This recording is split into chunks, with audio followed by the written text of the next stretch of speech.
This is a j402. It's in very good condition.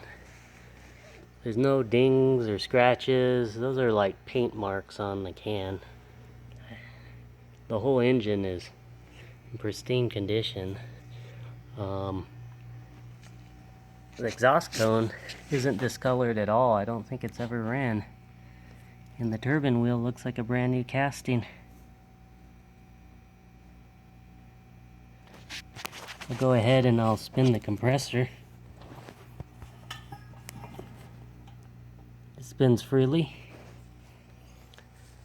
All the wiring harnesses look to be in place based off the manual.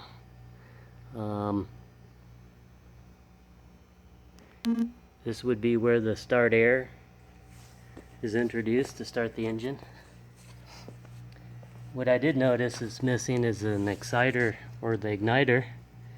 I found this one, a Unison, off the generator, and it fits perfectly. Boss would have to be machined to hold in place. Other than that, it looks complete.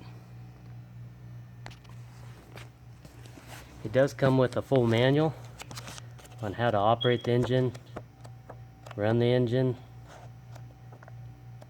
work on the engine, and it's pretty thick, about an inch, inch and a quarter, inch and a half. Best looking j402 I've seen.